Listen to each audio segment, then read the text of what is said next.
אישי ראש הממשלה, בנימין נתניהו, והגברת שרה נתניהו, our host, Ambassador Dan Shapira and Julie Fisher. הקשרים באמת יוצאים מן הכלל, הבאתי לכאן את כל מדינת ישראל. תודה רבה. לשניכם. Dear friends, it is a great pleasure and privilege to congratulate the American people on this joyous day, the celebration of your independence. The independence of the United States is a celebration for the entire free world. You were and you remain a beacon of hope for the values of freedom, peace, justice all over the globe.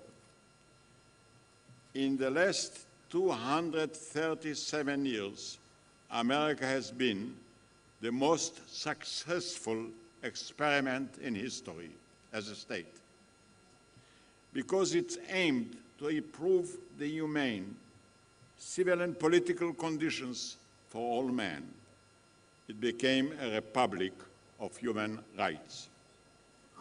It is still conducting an ongoing exodus from the houses of slaves to the homes of hope. For us in Israel, for all Jewish communities in the diaspora, you echo the call of the Bible.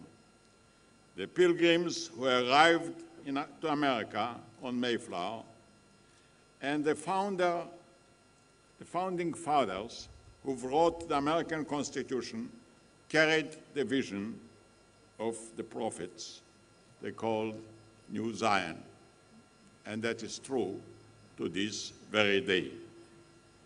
The same spirit guided the founders of the State of Israel. It became the foundation of our special bond, a relationship based on human dignity, on peace among nations. Peace is a moral call from our Torah. It is also a political urgent need of our time. The defense and strategies and the relations in strategy and defense between Israel and the United States has reached an unprecedented peak. We thank you very much for it. It's highly appreciated.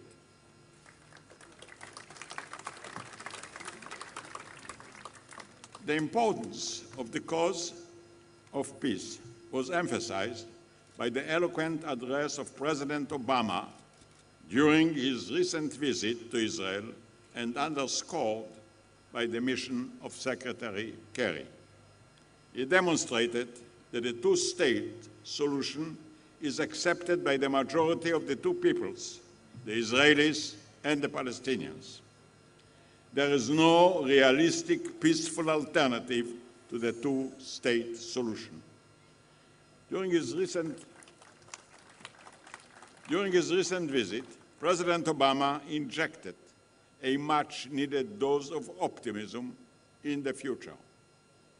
On the one hand, in the pursuit for peace, and on the other hand, to resolve and to prevent Iran from becoming a threatening system. We and the Palestinians are different nations, but we are children of the same father, Abraham. President Obama is today the conductor of a world concert which is composed on differences, seeking to merge them into a cohesive harmony. So democracy today is based not only on the right to be equal, but also on the equal right to be different. Being different is a right, not a sin. It is a critical Israeli interest to see Secretary Kerry succeed. His success will be our success, and we should do whatever we can to do so.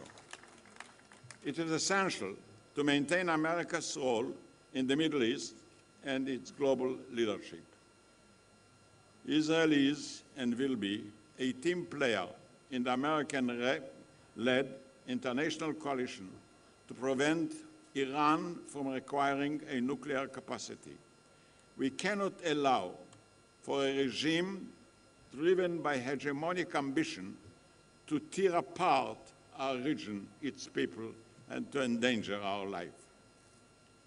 Ladies and gentlemen, and Israel, though small in size, will remain great in its commitment to the friendship with the United States. We both respect the ancient Bible. We both aspire to the modern march toward scientific innovation.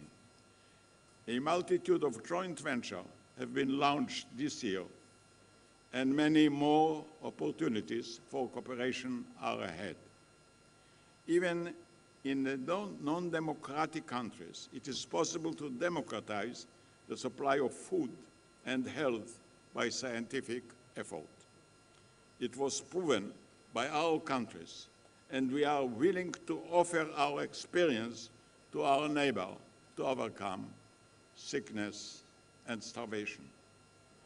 They can greatly benefit from the same results as we have achieved. And even though the United States has the strongest military in the world, it provided legions of goodwill to the West and the rest, as they say. Goodwill freed the world from hanging just on power. America was born in defiance of history, in defiance of distortions, injustice, and violence.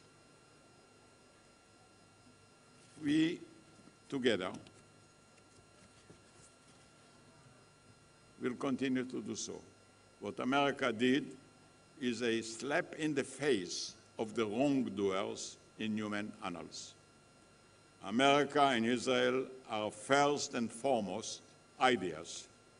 Some countries are products of geopolitical and historical circumstances, yet you and we were conceived, first of all, as ideas. We are conceived as a commitment to improve the fate of men, to build a better society, and though it's not always perfect, it is always a noble and demanding goal. Both our countries are on a moving journey to improve the world, what we call, and you call, tikkun olam. The journey goes on until the promised land will become a land of promise. God bless America. God bless Israel. God bless peace. Thank you.